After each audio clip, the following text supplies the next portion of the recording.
Bon matin à tous, en ce dimanche 3 janvier de l'an 2021. Et oui, enfin, nous y sommes arrivés dans cette nouvelle année qui, pour bien des gens, est remplie d'espoir. Vous êtes passé à travers cette pandémie qui va finir par finir, en tout cas, on l'espère tous, évidemment. Donc, une bienvenue à tous ceux qui nous suivent via ce Facebook Live pour la prédication de l'Église en chemin ce matin. Donc, une bienvenue à tous ceux de l'Église en chemin, évidemment, qui sont membres de notre assemblée, mais également une bienvenue à tous ceux qui nous suivent d'un peu partout, qui nous encouragent. Merci beaucoup d'être là. Merci pour vos encouragements. C'est toujours vraiment très apprécié. Donc, avant de commencer la prédication, euh, simplement une annonce toute simple ce matin pour rappeler à tous ceux qui font partie de notre assemblée que les rencontres Zoom du matin retournent à 9 heures demain matin. Donc, régulièrement, ben, en fait, durant le temps des fêtes, on avait retardé ça à 10 heures, vu que plusieurs disaient, bon, c'est le temps des fêtes, on se repose, oui. Mais là, on retourne à l'heure normale. Donc, demain matin, 9 heures, rencontre Zoom, et voilà. Et pour le reste là, de l'horaire qui va venir dans les prochaines semaines, là, les groupes maison, tout ça, on vous en reparle un peu plus tard via des communications par la page privée de l'Église. Donc, voici, c'était ça pour les annonces. Sinon, après la prédication, dans les minutes qui suivent, comme à l'habitude, on se rend sur la rencontre Zoom pour une discussion au sujet de la prédication avec quelques chants que Jean de Courville va nous faire ce matin. Et ce matin, la rencontre sera présidée et animée par Guy Gravel. Alors voilà. Ce matin, aujourd'hui, c'est comme en quelque sorte la première prédication de l'année. Donc, par habitude, on fait des fois une rétrospective de l'année qui vient de passer et une projection de l'année qui vient. C'est un peu particulier cette année parce que qu'est-ce qu'on a fait en 2020 sinon que de simplement persévérer à exister dans des conditions différentes où beaucoup de choses qu'on aurait aimé faire, on les a pas fait. Je vais quand même en parler un petit peu tout à l'heure. Mais également, et comment projeter qu'est-ce qui va arriver dans l'année 2021, parce qu'on a découvert qu'on n'est pas souverain là-dessus tout à fait, là. Fait que, donc, c'est une prédication où je vais adresser un petit peu cette problématique-là, ben, cette projection-là, mais néanmoins, le cœur de la prédication tourne autour du psaume 143. Si vous avez votre Bible, préparez-la et tournez dans ce psaume, parce qu'on va le lire, puis on va le réfléchir ensemble comme étant une belle façon de commencer l'année 2021. Et si je devais donner un titre à cette prédication, ça vient du psaume 143, le verset 8b, qui est apparu sur Internet par beaucoup de personnes cette semaine. Je pense il y a des groupes bibliques qui produisent des encadrés avec des versets dedans. Puis j'ai vu ça passer souvent cette semaine, ce verset-là. Puis je dis, hey, ça rencontrait tellement ce que j'avais à l'esprit de partager ce matin, que j'ai dit, bon, ben, je vais le prendre. Donc, Psaume 143, verset 8, la partie B qui dit, fais-moi connaître le chemin où je dois marcher. Fais-moi connaître le chemin où je dois marcher.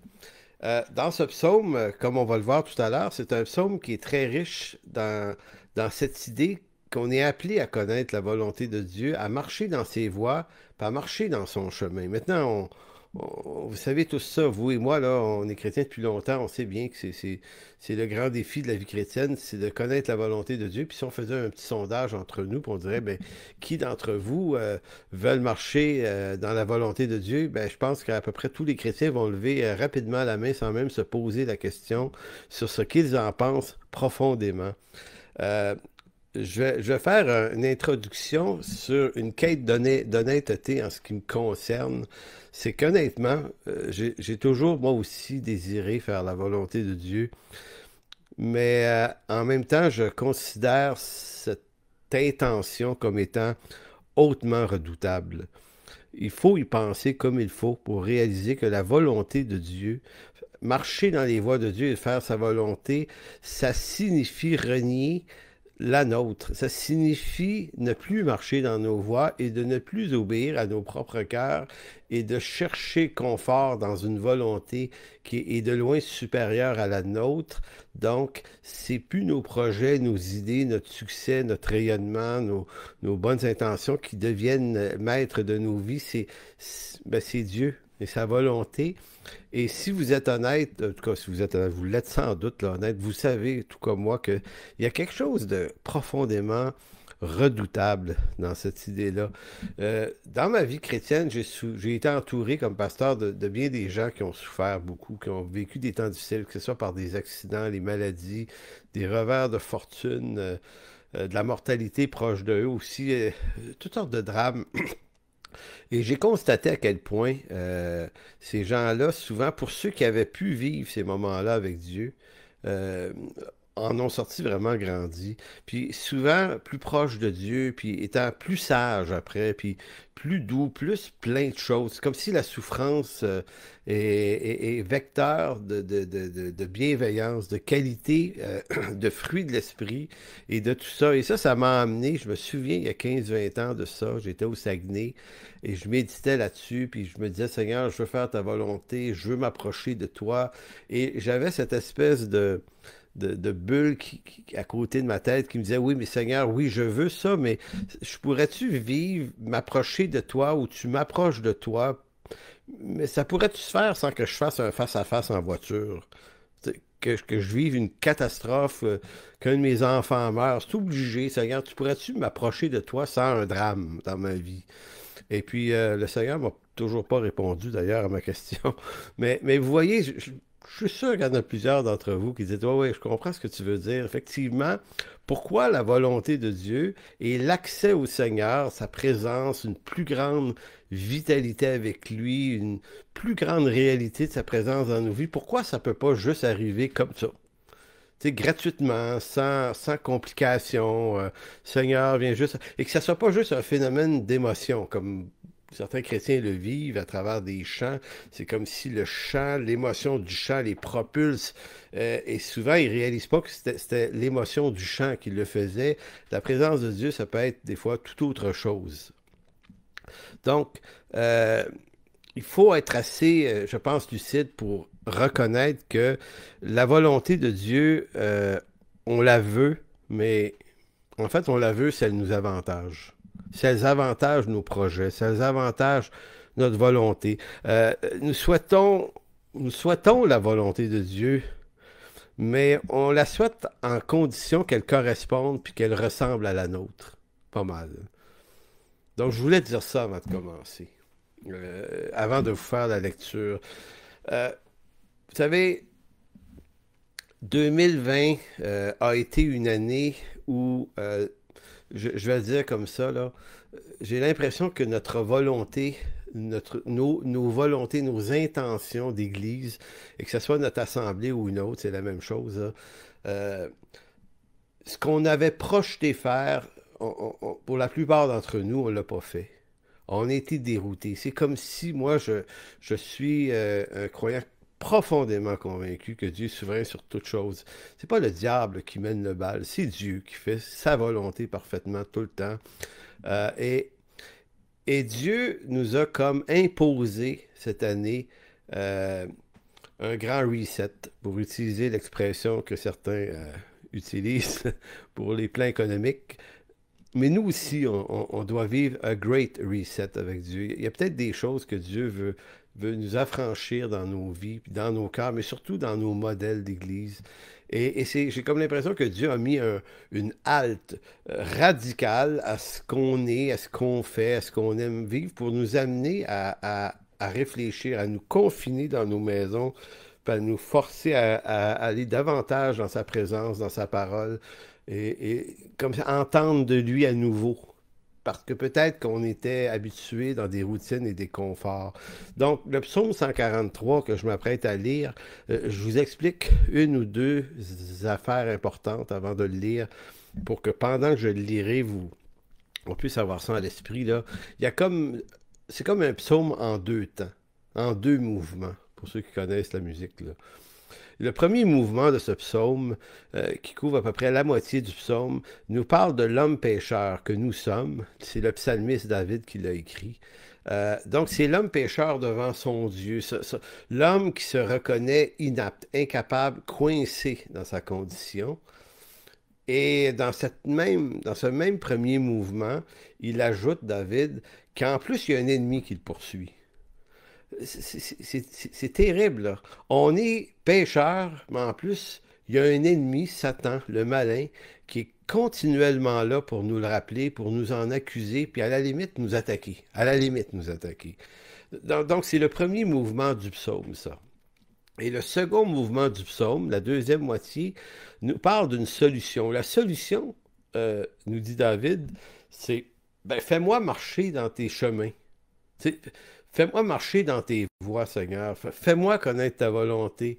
Et j'ai remarqué que David ne dit jamais seulement délivre-moi du malin ou délivre-moi de mes péchés, délivre-moi de ma condition. Donc, c'est comme si pour lui, dans ce psaume en tout cas, dans le contexte de ce psaume, quand il dit fais-moi connaître le chemin où je dois marcher, précisément au verset 8, euh, c'est ça la réponse, c'est ça sa quête devant Dieu, à sa condition pécheresse et à l'ennemi qui l'attaque.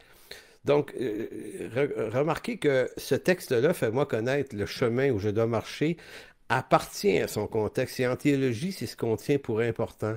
On n'isole pas un texte de son contexte, parce que c'est le contexte qui l'éclaire le mieux. Donc, si on se passe, on se prive du contexte autour, ben, on se prive de la substance même du verset. Donc, fais-moi connaître le chemin où je dois marcher. David fait cette déclaration en fonction de sa condition pécheresse et en fonction d'un ennemi qui le terrasse. Et pour lui, la solution, c'est pas délivre-moi seulement de cet ennemi qui me terrasse et de ma condition, mais c'est comme si la délivrance venait par une autre connaissance, non pas par une seule délivrance, mais par une autre connaissance, la volonté de Dieu. Et la volonté de Dieu, et je reviens à ce que je disais en préambule à cette prédication, il y a quelque chose de profondément redoutable à la volonté de Dieu parce que, comme le psalmiste et comme Job aussi l'exprime beaucoup dans son livre, oui, la volonté de Dieu, mais c'est redoutable, c'est épeurant parce que tu vas nous amener où, Seigneur, dans ta volonté? Moi, je veux pas. Je veux ta volonté, mais j'ai l'impression que ça va coûter quelque chose, puis j'ai pas envie de le payer. Puis je pense que ça vaut la peine d'être honnête et de l'exprimer au Seigneur, tout en le laissant faire sa volonté. Mais c'est un énorme défi. Donc, on est coincé toujours. Il y a une expression qui dit en anglais on the edge, là, tu sais, sur la limite de deux affaires. D'un côté, on veut la volonté de Dieu. Donc, on veut aller là, mais d'un côté, on a peur d'aller là. Puis d'un autre côté, il y a le malin qui s'acharne sur nos vies.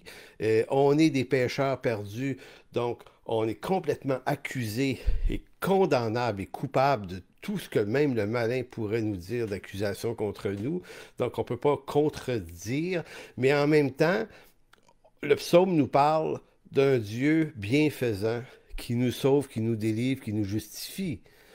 Donc on est toujours, la vie chrétienne, je la sens comme toujours sur un, on est comme des gens qui marchons sur un fil de fer là, à haut niveau. Là, puis c'est comme. Et là, il y a des vents qui passent, là, puis ouf, ça vient déstabiliser notre marche sur le fil. Puis il y a peut-être des oiseaux qui passent, des bébites qui passent. Et c'est ça la vie chrétienne. C'est allons-nous tomber d'un côté ou de l'autre côté, ou allons-nous continuer à marcher sur ce fil? Sur ce câble qui nous amène d'une colline à une autre. Bref, c'est ça. Donc, psaume de David, psaume 143, versets 1 à 12. Psaume de David. Éternel, écoute ma prière, prête l'oreille à mes supplications. Exauce-moi dans ta fidélité, dans ta justice. N'entre pas en jugement avec ton serviteur, car aucun vivant n'est juste devant toi. Première partie, ce que David fait comme lecture de lui-même. Nul n'est juste devant toi. Verset 3. L'ennemi poursuit mon âme, il fout la terre ma vie. Il me fait habiter dans les ténèbres comme ceux qui sont morts depuis longtemps. Mon esprit est abattu au-dedans de moi, mon cœur est troublé dans mon sein. Je me souviens pourtant des jours d'autrefois, je médite sur toutes tes œuvres, je réfléchis sur l'ouvrage de tes mains. J'étends mes mains vers toi. Mon âme soupire après toi comme une terre desséchée. Hâte-toi de m'exaucer, mon esprit se consume. Ne me cache pas ta face, je serai semblable à ceux qui descendent dans la fosse. Donc, versets 3 à 8, vous avez toute cette quête, cette supplication devant Dieu à cause de l'ennemi qui l'attaque, qui s'en prend à lui, et qui fait en sorte que David va mal. Il va mal. Il dit, mon esprit se consume. Je vais pas bien, là, Dieu. Puis c'est comme si David essaye pas de dire, ah, c'est pas de ma faute, j'ai rien fait. Non, non, je suis pécheur. C'est moi ça qui est coincé dans ça. Mais en même temps, il y en a un qui m'attaque là-dessus, l'ennemi, le malin, Satan. Et voyez-vous, c'est comme quand on lit un psaume comme celui-là, on ne peut que s'identifier rapidement à la quête de David. Et c'est lorsque il arrive au verset 8 que on entre dans ce deuxième élan, ce deuxième mouvement du psaume où il dit fais-moi connaître dès le matin. Fais-moi dès le matin entendre ta bonté. Voyez-vous, c'est comme si devant sa condition de perdu, de pécheur, et devant les attaques du malin qui l'accuse, qui l'accable, qui le terrasse, qui le consume, euh, David ne dit pas délivre-moi du malin, je veux plus entendre de lui, fais que j'aille bien, fais que j'aille bien, oui c'est ça, fais que j'aille bien, guéris-moi. Non, c'est comme, c'est pas juste une délivrance, c'est une nouvelle écoute. Fais-moi dès le matin entendre ta bonté. Pourquoi? Ben, car je me confie en toi. Fais-moi connaître le chemin où je dois marcher. Fais-moi connaître le chemin où je dois marcher. C'est comme si l'antidote à toute la folie qui l'habite, c'est pas strictement une délivrance de la folie qui l'habite, mais un chemin sur lequel marcher plutôt. Et ça, pour moi, c'est vraiment très riche. C'est quelque chose que j'ai découvert en lisant ce psaume. Je me dis, il y a comme ici une richesse, c'est comme un joyau qui vaut la peine d'être réfléchi.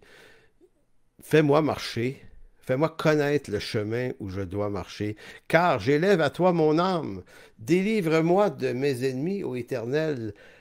Auprès de toi, je cherche un refuge. Enseigne-moi ta volonté. Donc, vous avez, verset 9, la délivrance de l'ennemi qui est nécessaire, mais pas simplement la délivrance de l'ennemi. C'est aussi enseigne-moi, verset 10, à faire ta volonté, car tu es mon Dieu, que ton bon esprit me conduise sur la voie droite. Que ton bon esprit me conduise sur la voie droite à cause de ton nom éternel. Rends-moi la vie. Dans ta justice, retire mon âme de la détresse. Dans ta bonté, anéantis mes ennemis et fais périr tous les oppresseurs de mon âme, car je suis ton serviteur.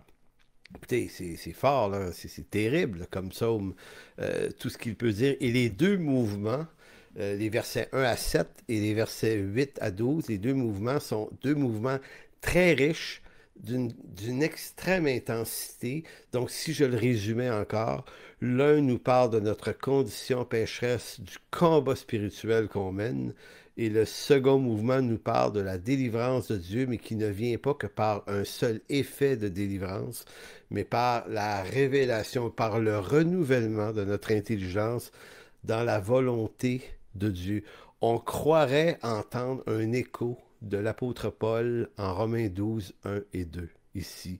Donc, le psaume 143 décrit avec beaucoup d'émotion et vérité les sentiments qui habitent un chrétien sérieux. Un chrétien qui cherche de tout son cœur à vivre, obéir et à marcher avec Dieu sérieusement. Je dis un chrétien sérieux parce que je pense, me semble, que c'est lorsqu'on est très sérieux avec Dieu qu'on vit plus de troubles. Si on veut vivre une vie chrétienne esthétiquement très légère, pas trop l'écriture, des convictions à bon marché, on va être moins troublé. On peut se la bâtir, on peut se la construire facile, mais lorsqu'on décide d'aller de l'avant, d'approfondir notre relation avec Dieu, de l'approfondir par l'écriture, par une connaissance renouvelée de lui chaque matin. Euh, Ça nous amène plus proche de Dieu, mais on dirait que ça nous révèle encore plus notre trouble, notre misère. Et c'est comme le chemin par lequel Dieu nous fait passer. Donc, m'approcher de Dieu va provoquer, je pense, deux types d'émotions complètement distinctes, à l'opposé l'une de l'autre, et vous allez avoir l'impression que je me répète, mais je ne veux pas me répéter tout à fait. Je veux juste qu'on y pense. Il y a comme deux grandes, deux grands éléments qui sont très distincts. D'une part, le premier, s'approcher de Dieu, ça nous rend conscients de notre condition pécheresse et du combat spirituel et de l'ennemi qui en est à l'origine. Chose que nous ignorerons, que nous ignorerions, bon, voilà, autrement. L'œuvre du malin, l'ennemi, source de trouble, cet ennemi qui exploite ma faiblesse et me fait tomber encore plus bas dans mes détresses.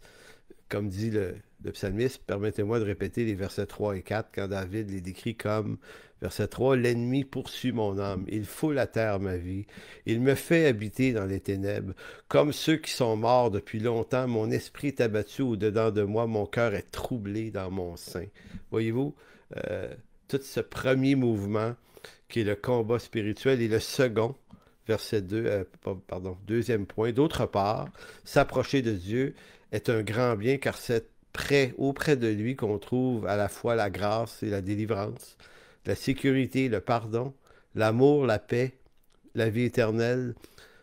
Donc, vous savez, le psalmiste semble vouloir peut-être nous instruire que dans sa quête à lui, euh, la délivrance n'est pas simplement le résultat d'une prière de délivrance, mais c'est dans une quête, une nouvelle quête, d'une connaissance renouvelée de la volonté de Dieu. Donc, ce que je suis en train de dire et de comprendre, je pense, c'est que la délivrance se trouve dans le chemin de Dieu, et c'est peut-être notre chemin, et quand j'entends notre chemin, nos raisonnements, notre façon de voir, notre façon de comprendre, notre façon de vouloir, notre façon de... Tout ça, là. Le trouble est semé par notre propre volonté. Et c'est comme si David disait, je vais donc renoncer à ma volonté, fais-moi connaître la tienne, parce que c'est probablement dans ta volonté que je vais trouver le bien-être que j'ai besoin. Donc, permettez-moi de relire une seconde fois les versets 8 à 12 pour montrer à quel point c'est ce que David, le psalmiste, dit ici de façon puissante, émotive même. Il dit donc au verset 8, « Fais-moi connaître dès le matin, fais-moi dès le matin entendre ta bonté, car je me confie en toi. » C'est un peu comme si pourrait vouloir dire ici, parce que le malin, dès le matin, me fait entendre ma méchanceté. Il m'en accuse. Il a raison. Je suis ce qu'il dit. Mais moi, mon acte de foi, c'est que toi, Seigneur, tous les matins, tu me fasses entendre ta bonté pour moi. Car je me confie en toi. Fais-moi connaître le chemin où je dois marcher, car j'élève à toi mon âme. Délivre mon âme de mes ennemis, ô Éternel. Auprès de toi, je cherche un refuge. Enseigne-moi à faire ta volonté, car tu es mon Dieu. Que ton bon esprit me conduise sur une voie droite. C'est extraordinaire, là, tout ce qu'il dit dans ce texte-là, qui mérite qu'on y repense cette semaine, si vous voulez relire le psaume 143, et le relire comme une prière. Je disais à ma femme cette semaine, vous savez, les psaumes, c'est un livre de prière aussi. Ben, en fait, c'est un livre de prière. Et quelquefois, quand on ne sait pas quoi prier, qu'on ne sait plus comment trouver des mots pour exprimer à Dieu les troubles qu'on a, on ne sait plus comment le dire, ben, prenons un psaume, une prière dans un psaume, et répétons-la, parce qu'en la répétant, c'est une parole de Dieu. C'est comme si Dieu nous disait, prie à travers la prière que je te donne ici, dans le psaume. Et il y en a beaucoup de psaumes comme ça. Donc, il ne suffit pas de vouloir simplement être délivré de la main de l'ennemi. En d'autres mots, pour ne plus être sous les attaques de l'ennemi. En d'autres mots, là, il ne suffit pas de vouloir trouver une façon de ne plus être ce qu'on est. Quelquefois, c'est même pas une question de thérapie. d'aller toujours rebrasser les choses. C'est comme si David dit, non, non, je vais, fais-moi connaître tes voies. C'est pas les voies, mes voies sales en arrière qui vont être ma délivrance. C'est tes voies droites en avant. C'est celle-là. Je veux plonger mes regards dans ce qui vient, dans ce que toi tu amènes. Oui, c'est une grosse différence. Donc, c'est pour ça qu'il ne suffit pas de vouloir simplement être délivré de la main de l'ennemi pour ne plus être sous les attaques de l'ennemi. Le psalmiste insiste sur une connaissance renouvelée de la volonté de Dieu. Or, il semble que le moyen le plus efficace pour nous faire découvrir à nouveau le chemin de la volonté de Dieu dans nos vies, c'est que Dieu y mette le trouble, ou y permette le trouble. Il y a une différence entre y mettre le trouble et y permettre le trouble. C'est comme si je disais, il faut que Dieu vienne troubler nos projets, nos routines, qui, bonnes et justes, nous endorment dans des automatismes sans vie. Euh, comment vous dire ici l'idée? C'est que peut-être qu'un des plus grands ennemis de nos cœurs et de nos ennemis, de nos âmes, euh, c'est comment je dis ça? C'est la sédentarité, c'est les routines, c'est le confort qu'on se bâtit. Je vous disais un peu plus tôt que la volonté de Dieu, c'est quelque chose qui nous trouble, c'est quelque chose d'autrement redoutable, la volonté de Dieu. On dit tous qu'on veut la faire, mais en même temps, c'est pas tout à fait évident qu'on le veut vraiment, très honnêtement.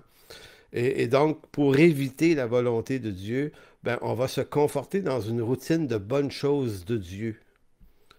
On entre dans des routines, on se fait un horaire, des choses, on se fait notre vie, on se fidélise dans un certain nombre de choses. Donc, à travers un ensemble de bonnes choses qu'on sait aussi être correct, être la volonté de Dieu, on finit par créer une routine et on se dit, ben, ça doit être correct, je suis un bon chrétien, je fais les bonnes choses de la bonne façon, donc tout est correct, c'est beau. Et on réalise pas que dans ça, on s'endort. Il y a quelque chose qui nous asphyxie avec le temps et on en vient à comme plus vivre grand-chose et on retombe dans le cycle des attaques du malin. Puis, donc, je me permets de poser une hypothèse. C'est comme si Dieu fait échouer nos bons chemins, ceux qu'on a prévus. Non pas que les chemins que Dieu fait échouer étaient forcément mauvais en soi, mais parce qu'un bon et un juste chemin, selon notre perspective, n'est pas forcément un bon et juste chemin dans la perspective de Dieu. Donc, le choix n'est pas toujours entre le bien et le mal. Parce que ça devient très facile. Si je fais les bonnes choses qu'un bon chrétien doit faire, ben, tout est beau. Puis donc, je ne fais plus les mauvaises choses, donc c'est encore mieux. Euh, mais ça peut conduire à la mort. Écoutez, les pharisiens en étaient l'exemple parfait.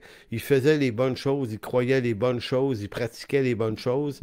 Et ils étaient pourtant dans une foi morte. On n'était pas capable. Ils étaient rentrés dans l'excellence de la théologie, du savoir, de la précision des choses, mais être maître de la précision des choses, ça fait pas forcément la vie non plus. Donc, vous voyez qu'on se dit qu'il faut se confier dans la parole, la méditer, mais en même temps, il y a une autre attitude qui doit accompagner tout ça, une volonté de soumission, d'être surpris par Dieu, d'être dérangé par lui, donc de faire en sorte que Dieu puisse aussi venir déranger, troubler le chemin.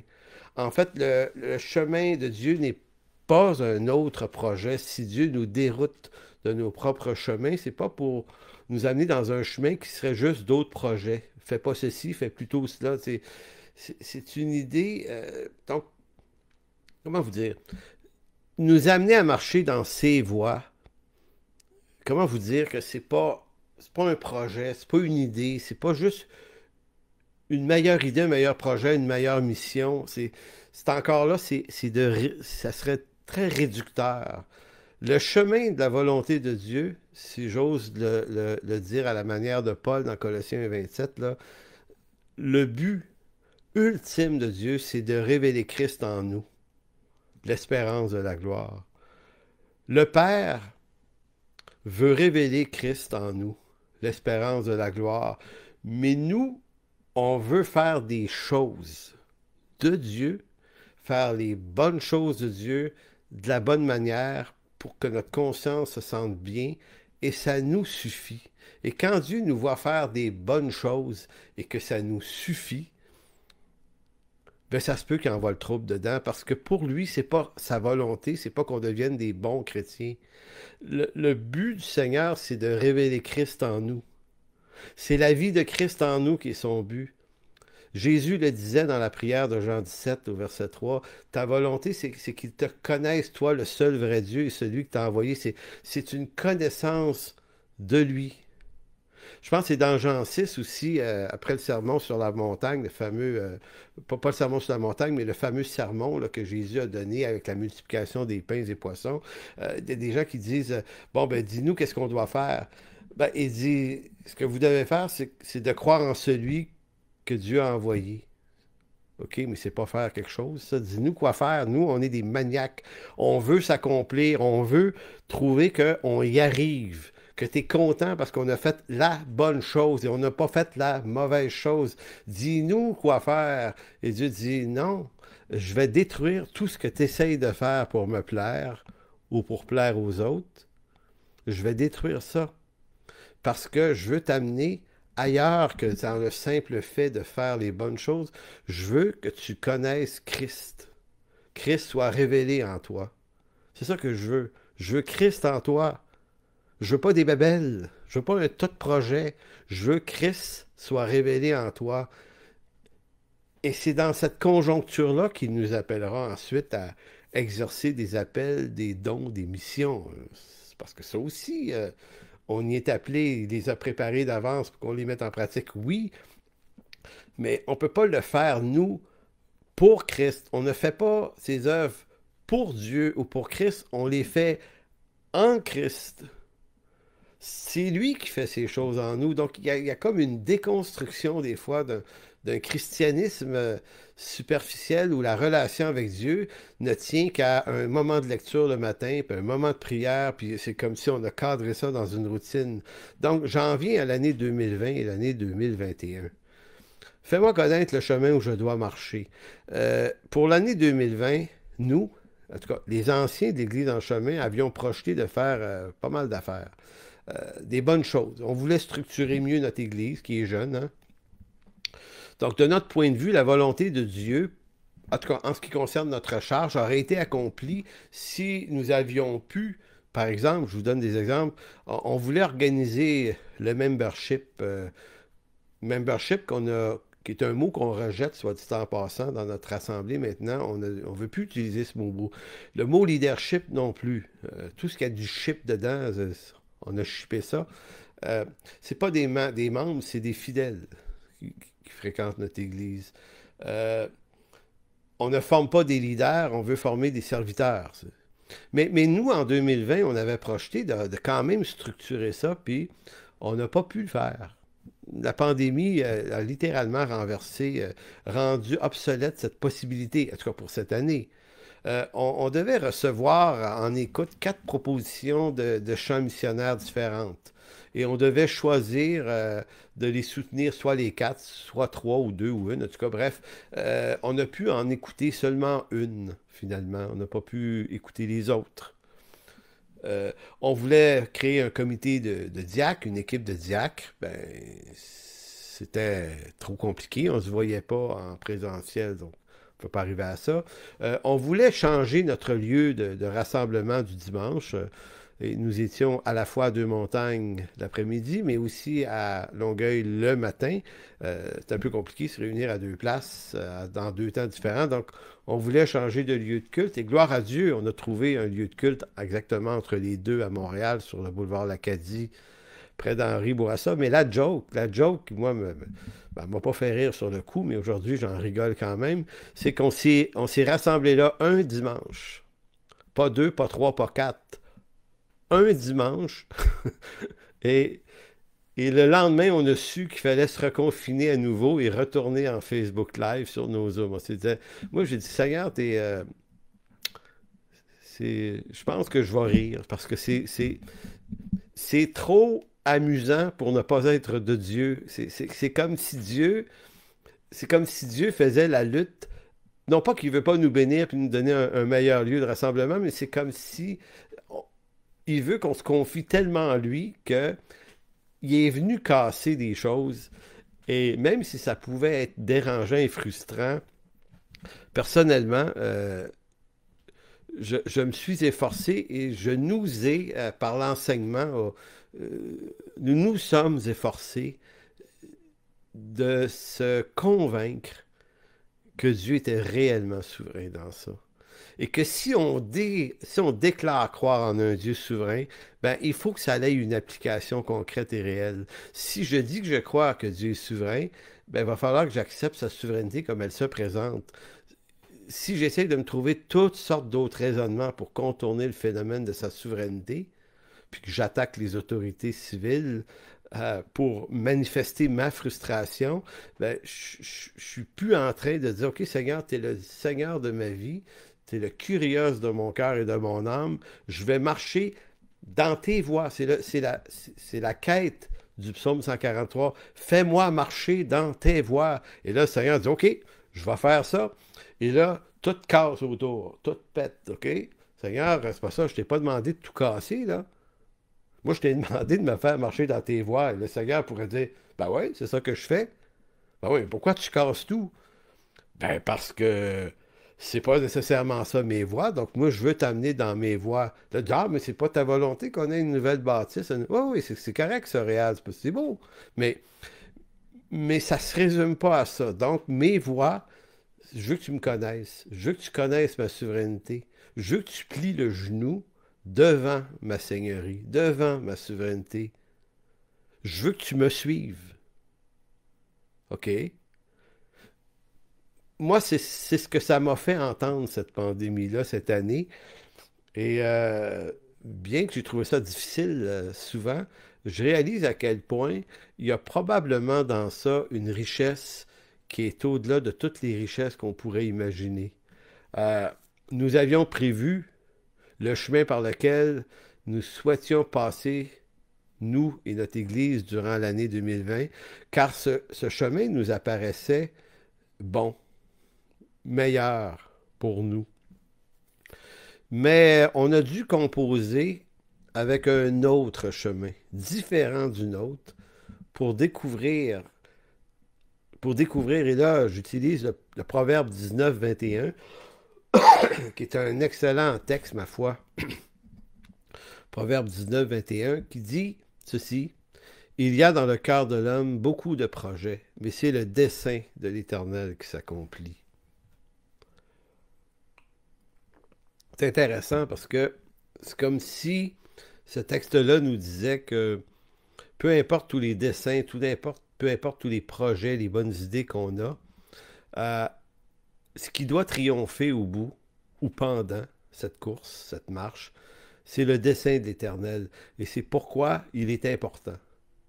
Il est important de s'arrêter puis de réfléchir à comment Dieu mène nos vies et de se rappeler que si on fait la prière du psalmiste, du psaume 143, verset 8, fais-moi connaître tes chemins, c'est ça? Attendez, je vais le retrouver. Fais-moi connaître le chemin où je dois marcher. Fais-moi connaître le chemin où je dois marcher. Et au verset 10, enseigne-moi à faire ta volonté.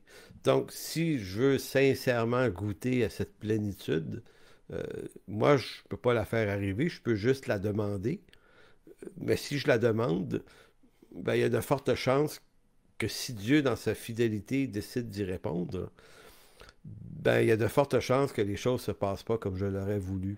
Et probablement que, pas probablement, je pense que comme Église et comme croyants, autant sur le plan d'une communauté que sur le plan de notre individualité, on doit rendre grâce à Dieu parce que c'est probablement une grâce extraordinaire qu'il nous fait de nous dérouter et de nous amener, quand j'ai dérouté, nous sortir de notre route et nous amener dans son chemin. Euh, je m'approche de la conclusion, je ne suis pas tout à fait arrivé, mais j'aimerais vous partager quelques idées qui sont écrites ici sur la routine.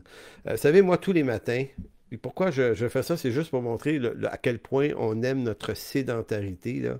Moi, tous les matins, je me lève, et aussitôt que je me lève, j'ai une routine. Puis je suis certain que vous allez rigoler parce que probablement que vous faites toute la même affaire que moi, là. Moi, je me lève, là, Ma première visite, c'est salle de bain, un petit pipi. Deuxième, je lave les mains. Je me lave les mains, je descends. Et là, je vais ouvrir le chauffage. En fait, je vais monter le chauffage dans le salon. J'ouvre les rideaux. Je me dirige vers une deuxième fenêtre. J'ouvre les rideaux. Et je me dirige vers l'autre truc pour le chauffage. Je le monte lui aussi, celui de la cuisine. Et là, j'ouvre un troisième rideau. Et là, j'arrive devant l'évier. Je décolle le café. Là, je me fais du café, ça prend 10 minutes de couler le café. Et pendant que ça coule, je lave de la vaisselle qui traîne. Et ça fit parfaitement parce que quand mon café est prêt, le chauffage, les rideaux, mon oreiller est installé sur le divan pour ma lecture, mon café coule, je pars l'eau chaude. Ma femme, elle boit de l'eau chaude le matin. J'y pars de l'eau chaude, là, ça chauffe pendant qu'elle... Bon, bref. Et là, en 10 minutes, c'est incroyable le nombre de choses que j'ai efficacement accomplies pour pouvoir m'asseoir avec ma Bible et lire.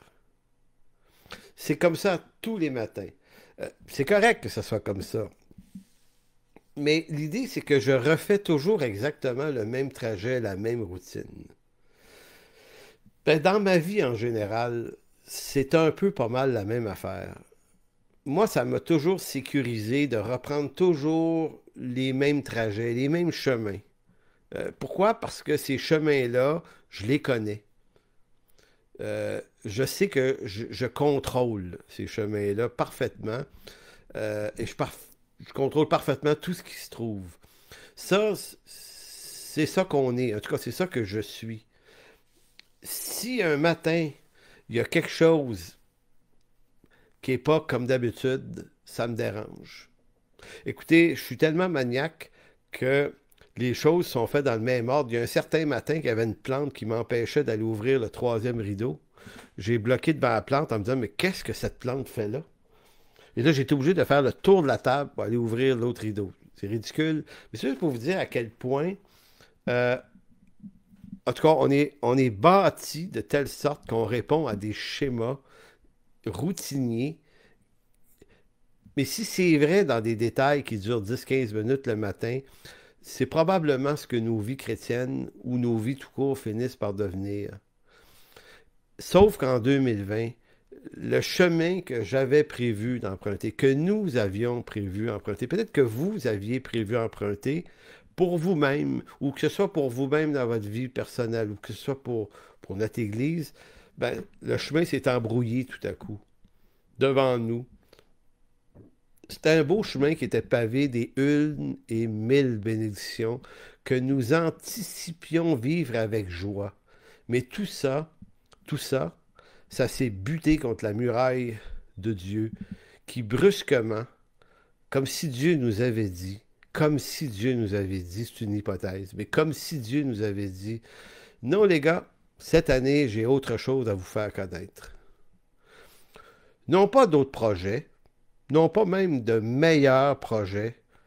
En fait, cette année, je veux que vous me connaissiez, moi le seul vrai Dieu. Je veux que vous connaissiez que je suis souverain dans tout ce que vous vivez, autant dans vos joies que dans vos peines, que dans les bénédictions, que dans les épreuves. C'est comme si cette année, comme croyant, comme ancien, comme pasteur, comme dirigeant d'église, euh, nous nous étions retrouvés un peu comme des hommes perdus dans un pays étranger. Vous savez, t'es pas chez vous, là. Tu peux pas manger ce que tu manges d'habitude quand t'es pas chez vous. Hein? Tu peux pas... tes routines ça marche plus, là. Donc, c'est comme si, en pays étranger, ben, qu'est-ce que tu fais? Tu dois chercher une autre route, tu dois chercher ton chemin, tu dois t'arrêter, demander de l'aide. T'es dérouté, puis c'est souvent dans ces moments-là qu'on vit les plus belles expériences de vie. On veut pas aller là, mais c'est là qu'est la vie en même temps. Puis c'est cette espèce de dilemme étrange. Euh, et cette année, ben, on a dû dire à Dieu, garde Seigneur, notre volonté, elle n'atteint pas ses objectifs. Quelque chose nous en empêche, donc euh, fais-nous connaître tes voies. Fais-nous connaître le chemin dans lequel on doit marcher. Cette année, Seigneur, c'est toi qui vas ouvrir la route en avant. Nous, on ne sait pas. Puis en 21, c'est encore pas mal comme ça. On ne sait pas. On sait un peu, on appréhende, on espère, mais on ne sait pas. Donc, on a dû composer avec des nouveaux chemins. On a dû apprendre à vivre. En tout cas, pour le niveau de l'Église, On a dû apprendre à vivre ce que c'est une église en confinement. Pour certains d'entre nous, vous avez dû composer avec un nouveau travail. Vous avez peut-être perdu malheureusement le vôtre. Pour d'autres, vous avez dû peut-être garder le même travail, mais perdu un peu des choses qui fait que vous êtes obligé de vous attendre à Dieu. Là. Ça active la foi, ça, dans vos vies. C'est venu allumer des foyers d'anxiété. Puis là, ou bien vous avez répondu par la panique, ou bien vous vous êtes dit, OK, calme-toi, Seigneur, permets ça. Là, que vous avez dû probablement apprivoiser l'anxiété et de découvrir la fidélité de Dieu. Vous êtes peut-être retrouvé dans des circonstances nouvelles de toutes sortes aussi. Peut-être un nouvel entourage. Vous avez changé de job. Il y en a beaucoup à qui c'est arrivé cette année, ça. Nouvelle gang autour, OK, c'est plus pareil, là, c'est plus confortable comme c'était, puis ça prend du temps, installer du confort. Il a fallu apprivoiser également des nouvelles normes sociales, de distanciation, une façon de faire les choses. Moi, j'aime bien ça, sourire quand je vais dans un magasin, quand je paye, un petit sourire au caissier, caissière, d'un petit truc sympathique. Mais là, j'avais un masque, je suis pas capable de leur dire, puis de dire, OK, c'est comme ça cette année, je vais leur dire en double l'année prochaine, peut-être. Mais voyez-vous, ce que je veux dire, c'est que notre vie n'a pas été ce qu'on avait prévu, puis nous, parce qu'au fond de nous, on déteste les changements qui brisent nos routines de sédentaires. Mais le problème avec la sédentarité puis la routine, c'est que ça nous tue à petit feu. La sédentarité nous conduit au vide spirituel, même si cette sédentarité-là était pleine de bonnes affaires, mais elle peut nous conduire au vide spirituel parce que dans le chemin de la sédentarité, on en vient peut-être même à accepter l'inacceptable.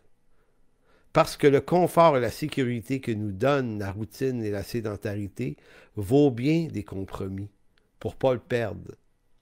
Donc souvent, on ne change rien, même si ce n'est pas idéal, on ne change rien parce qu'il y a quand même un confort et une sécurité minimale à maintenir. Et là, on est prêt à accepter l'inacceptable et les compromis, et un peu n'importe quoi, pour ne pas perdre ce qu'il y a. Alors que bien souvent, si Dieu sacrait un coup de pied dans la ruche, peut-être que ça déstabiliserait tout, mais peut-être que ça nous permettrait de redécouvrir à nouveau le besoin de crier à Dieu et de retrouver enfin sa volonté renouvelée. Lorsqu'on ne veut pas faire de changement, on se condamne à subir les conséquences de la médiocrité qui s'installe dans nos vies. L'année 2020 m'a appris personnellement à vivre un changement qui s'impose à moi malgré moi. Non seulement à accepter les changements, mais il a fallu apprendre à les apprécier, à apprivoiser l'idée que le changement, les différences, était peut-être une chose à apprécier pour laquelle il fallait aussi apprendre à rendre grâce à Dieu.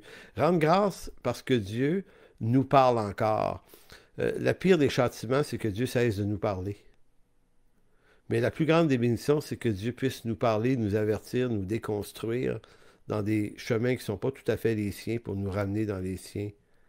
En 2020, j'ai dû apprendre à mettre de côté ma volonté. J'ai dû apprendre à apprécier que Dieu puisse m'imposer la sienne. Et là, je ne suis pas en train de dire je suis dans la parfaite volonté de Dieu en ce moment. Je suis trop déstabilisé pour être sûr de pouvoir le dire. Mais c'est comme si j'ai l'impression que Dieu nous pousse dans une volonté qui nous impose. Il nous dit, je vais vous mettre à ma solde cette année. Je vais vous faire marcher dans mes voies. Et vous allez comprendre que c'est ce qui se passe parce que vos voies ne fonctionnent pas cette année. Vos projets ne marchent pas. Vos bonnes idées, vous ne pouvez pas les mettre en branle. Donc, plutôt de vous énerver au fait qu'on aurait dû faire ceci, cela, on est en retard. On est en retard dans rien. On est dans le temps que Dieu impose, dans sa routine. Donc, je pense avoir apprécié que le Seigneur nous ait forcés, en tout cas, mais nous ait forcés comme Église à découvrir que ses chemins à lui sont peut-être beaucoup plus lumineux et riches de bénédictions que les nôtres. J'aime tout spécialement l'idée que le Seigneur puisse nous soumettre à sa volonté en vue d'y trouver un autre type de confort, parce que si Dieu nous déloge de nos vieilles bottines confortables, il ne veut pas pour autant nous rendre que inconfortables. Il veut adresser un nouveau confort en lui, qui peut-être qu'un confort qui nous affranchit de notre volonté, habitué à penser comme on veut, à faire ce qu'on veut, à dire ce qu'on veut. Et là, tout à coup, Dieu vient comme nous fermer la bouche, nous freiner dans nos affaires et nous amener dans son plan, sa volonté. Et c'est la liberté qu'on va trouver. En 2020, j'ai peut-être un peu mieux saisi qu'une certaine part de la délivrance de l'ennemi dans ma vie ne se trouve pas dans mes supplications à la délivrance, mais dans la recherche, la quête de marcher dans les voies de Dieu. Même si je pensais que les miennes étaient bonnes, c'est marcher dans les siennes qui est de beaucoup meilleur. Et c'est hautement redoutable. C'est redoutable, cette affaire-là. Mais c'est redoutable, mais à la fois, gloire à Dieu qui nous l'impose, parce que peut-être que de nous-mêmes, on n'aurait pas le courage d'aller là. Il faut que Dieu nous y amène. Et ça revient au début de la prédication, quand je priais il y a 15-20 ans, Seigneur, j'aimerais ça connaître ta volonté, mais ça peut-tu arriver sans qu'on fasse un accident d'auto, là, puis qu'il y en ait un qui meurt, puis que ça nous affecte complètement? Ça peut-tu arriver autrement? Ça peut... Ben, je n'ai pas de réponse à cette question, mais je vois bien que l'année 2020 a été l'occasion pour Dieu de nous brasser à la cage à tout le monde, de brasser nos idées, nos projets, brasser notre communauté et de nous amener à marcher dans sa volonté, à lui, ses chemins. Puis je pense que c'est vrai pour une église ou une autre. Ça m'apparaît la lecture. Donc je termine en conclusion avec un texte du livre des Lamentations. Lamentation 3, 24 à 29. Lamentation, ce petit livre qui se trouve à la suite du prophète Jérémie dans l'Ancien Testament. Donc, Lamentation 3, versets 24 à 29, qui dit « L'Éternel est mon partage, dit mon âme. C'est pourquoi je veux espérer en lui. L'Éternel a de la bonté pour qui espère en lui. Pour l'âme qui le cherche, il est bon d'attendre en silence le secours de l'Éternel. Il est bon pour l'homme de porter le joug dans sa jeunesse. Il se tiendra solitaire et silencieux parce que l'Éternel le lui impose. Il mettra sa bouche dans la poussière, sans perdre toute espérance. Il présentera la joue à celui qui le frappe. Il se rassasiera d'opprobre, car le Seigneur ne rejette pas à toujours, mais lorsqu'il afflige, il a compassion selon sa grande miséricorde. Car ce n'est pas volontiers qu'il humilie et qu'il afflige les enfants des hommes. Donc voilà pour ce matin, si vous voulez bien, on va juste terminer avec une prière. Alors Seigneur mon Dieu, on veut te rendre grâce pour l'année qui se termine, qui s'est terminée il y a quelques jours, l'année 2020. Seigneur, on te remercie parce que tu as peut-être réussi à percer nos ténèbres. Tu as peut-être réussi, Seigneur, à déjouer nos plans. Puis non pas que nos plans étaient mauvais, puis Seigneur, structurer, puis arranger les choses, puis mettre de l'ordre, c'est ta volonté aussi. Mais peut-être que c'était pas ton temps. Puis on doit apprendre à marcher dans tes voies, puis d'être capable de saisir que toute chose est bonne en ton temps. Et Seigneur, on veut te rendre grâce de ce que tu as pu t'imposer à nous. Seigneur, c'est toi le Seigneur et c'est ta volonté qui doit s'imposer à la nôtre et non pas nous qui doit te demander d'accomplir notre volonté. Et Seigneur, en 2020, c'est l'impression que me laisse cette année à travers les lectures de ta parole. Et Seigneur, je te rends grâce tout spécialement pour ta souveraineté parfaite, Seigneur, de ne pas avoir eu le choix de vivre ta souveraineté cette année. On n'a pas eu le choix de vivre ta souveraineté. Et c'était probablement une des meilleures façons de nous la faire découvrir encore plus. Et Seigneur, on te remet cette année 2021, sachant, Seigneur, que toute chose va être bonne en ton temps encore cette année. On va apprendre encore mieux à s'appuyer sur toi, à avoir ta bénédiction, à avoir les richesses de ta bonté, de ta grâce, là où nos yeux n'étaient pas habitués de regarder avant.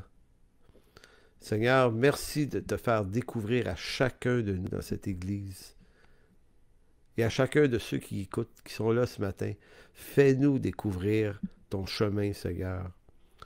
Apprivoise nos cœurs à craindre moins, Seigneur. Même si on sait que des fois c'est par la souffrance qu'on entre dans tes chemins, Seigneur.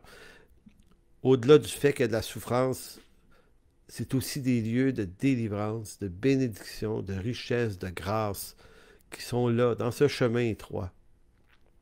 Alors merci, dans le précieux nom de Jésus. Amen. Donc, je vous salue tous et toutes. Et on se revoit dimanche prochain, donc ça va être le 10. Fait à savoir, les cours d'eschatologie du jeudi soir reprennent cette semaine, donc jeudi, je pense que ça va être le 7 janvier. On fait la poursuite de ce cours pour encore environ un mois. Merci beaucoup. Bonne journée à tous.